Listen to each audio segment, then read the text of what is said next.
If accepted by Hamas, this proposal calls for the release of all মার্কিন president Donald ট্রাম্পের 20 দফা শান্তি প্রস্তাবে স্বাধীন ফিলিস্তিন রাষ্ট্রের বিষয়টি কতটা স্পষ্ট। বিশ্লেষকদের বেশিরভাগ বলছেন মোটেও স্পষ্ট নয়, বরং ধূম্রজালে পরিপূর্ণ। এখন মূল প্রশ্ন, হামাস এতে কতটা সায় দিবে? এ নিয়ে চলছে ব্যাপক আলোচনা।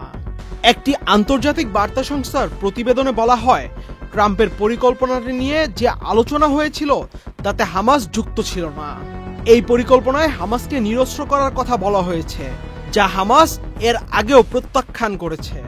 হামাসের ঘনিষ্ঠ একটি সূত্র ওই আন্তর্জাতিক বার্তা সংস্থাকে জানায়, এই পরিকল্পনা সম্পূর্ণভাবে ইসরায়েলের প্রতি পক্ষপাতদুষ্ট থেকে শিখরে, এবং এর মাধ্যমে হামাসকে নির্মূল করার অসম্ভব শর্ত চাপিয়ে দেওয়া হয়েছে। তবে আলোচনা সম্পর্কে এক কর্মকর্তা বলেন, হামাসের আলোচকরা সদিচ্ছা নিয়ে এটি পর্যালোচনা করবেন এবং এ বিষয়ে নিজেদের অবস্থান জানাবেন।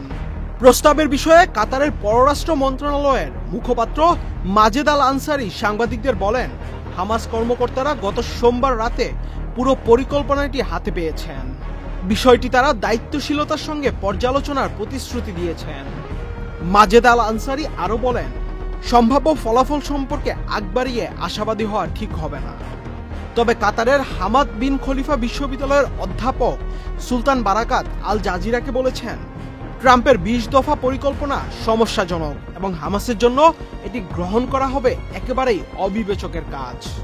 বারাকাত বলেন, এই পরিকল্পনার শুরুতেই হামাসকে তাদের সব চাপ প্রয়োগের হাতিয়ার এমন এক পক্ষের কাছে ছেড়ে দিতে হবে যাদের তারা মোটেও বিশ্বাস করে না। তিনি আরো বলেন, ট্রাম্প যেভাবে নেতানিয়াহুর পাশে দাঁড়িয়ে পরিকল্পনাটি ঘোষণা করেছেন তা স্পষ্টভাবে প্রমাণ করে যে প্রস্তাবটি ইসরায়েলের স্বার্থের দিকেই বেশি ঝুঁকে আছে।